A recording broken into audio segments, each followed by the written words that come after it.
안녕하세요. 저는 오클라호마 자연주의 치과 원장 정수창입니다. 오늘은 여러분에게 우리 몸의 시스템과 치아 교정에 대해서 한번 알아보겠습니다. 요즘에 치아 교정을 많이 하고 있고 또 치아 교정의 또 필요성이 많이 대두되고 있습니다. 그래서 오늘 간단하게 치아 교정에 대해서 한번 말씀드리겠습니다. 자, 치아 교정을 한다는 것은 우리 몸에서 치아의 치료 전과 치료 후에 치아의 위치가 바뀌어, 다시 말하면 치아 교합이 바뀌는 것입니다.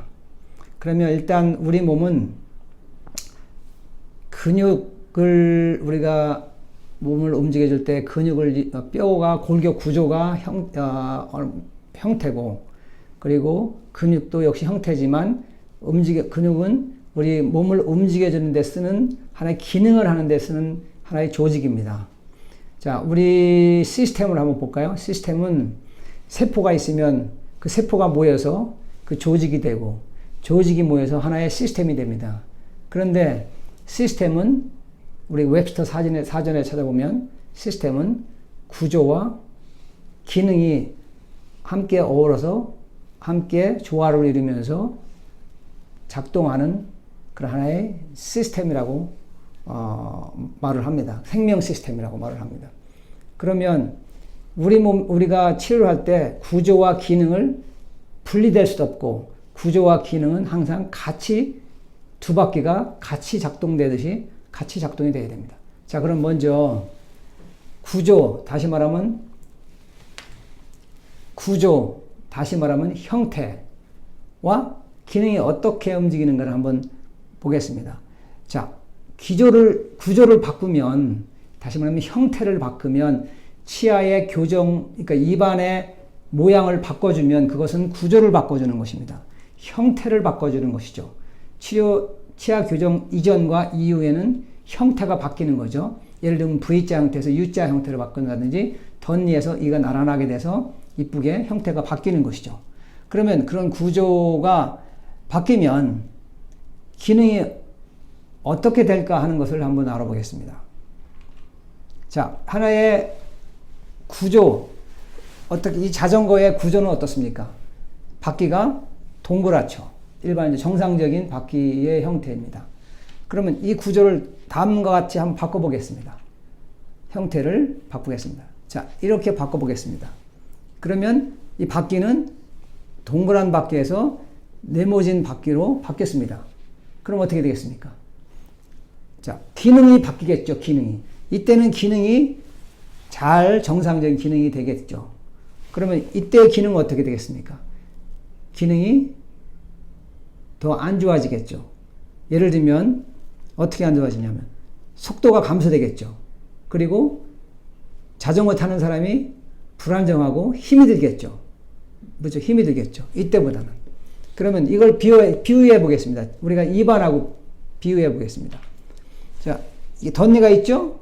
그럼 여기 입안이 이렇게 형태가 있습니다. 자, 덧니가 있고, 이 덧니를 우리가 치아를 뽑고 다음과 같이 형태를 변화시켜 보겠습니다. 자, 치아를 뽑고 이제 치아를 배열시킬 겁니다. 그러면 형태가 변화됐죠. 마치 형태가 변화되듯이. 그러면 형태가 변화되면 어떤 일이 있을까요? 되게 형태가 이게 치아를 뽑고 공간을 닫게 되면 치아의 이 두께만큼 치아의 공간이 감소가 됩니다. 물론 이 두께만큼 되지 않고, 물론 1mm가 감소될 수 있고 2mm가 감소될 수 있고 3mm가 감소될 수 있고, 그거는 아치 형태에 따라 다를 수가 있습니다. 그러면 물론 아치 형태가 치료 전과 후가 다 같아질 수도 있습니다. 그러나 대부분이 조금이라도 감소가 되죠. 그러면 어떻게 되겠습니까? 기능을 해야 됩니다. 그 상태에서. 기능을 하게 되면 입안이, 혀의 사이즈는 치료 전과 후에 바뀌지가 않죠. 혀의 사이즈는 바뀌지가 않아요. 그러면, 자, 보면은, 이게 보시죠. 이게 혀라고 한번 가정해 봅시다. 그럼 이게 혀라고 가정해 보시면, 이 혀가 입안에 이렇게 있죠. 그러면 이 혀는 사이즈는 바뀌지 않았어요. 그러면 이게 치료 후에 입안에 그 치아를 뽑고 공간을 닫아서 그 아치 사이, 덴탈 치아의 입안의 모양을 조금 약간 작게 하면 혀의 사이즈는 바뀌지 않죠. 그럼 혀에 여기 들어갑니다. 그럼 혀가 어떻게 되겠습니까? 공간이 좀 비좁으니까 혀가 불편하겠죠. 그럼 어떻게 되겠습니까? 호흡을 해야 되죠. 호흡은 기본이죠. 그러면 어떻게 되겠습니까? 목을 이렇게 앞으로 내밀어야 됩니다. 약간 몸을 앞으로 약간 목을 내밀어서 일자목 형태를 유지해줘야 호흡하는데 더 유리하게 됩니다. 그래서 형태를 이렇게 바꿔주면 일자목과 호흡이 분리해지는 그러한 다시 말하면 호흡 기능이 더 분리해지는 그런 기능 상태가 될 수가 있습니다. 그래서 그러면 어떻게 되겠습니까? 물론 그것도 극복할 수 있어요. 어떻게? 근기능 치료를 해서 근육을 치료 전과 후에 크게 바뀌지 않게, 기능이 바뀌지 않게, 가능한 한 덜 바뀌게 한다면 호흡하는데 그래도 많이 불리한 것을 극복할 수가 있습니다. 왜? 호흡은 뭘로 합니까? 물론 코를 통해서 우리가 호흡을 하죠. 근데 코의 콧길은 다 근육으로 되어 있죠. 근육 조직으로. 그래서 근육을 잘 우리가 조정해주면, 균형 있게 잘 해준다면 우리가 호흡하는데도 불리한 것을 극복할 수가 있을 것입니다. 자, 그러면 우리가 한번 여기서 보겠습니다. 자, 보세요. 여기 한번 볼까요? 치료 전과 치료 후에, 근기능 치료 전과 치료 후에 엑스레이를 한번 찍어봤어요. 그랬더니 여기 보면 콧뼈를 보세요.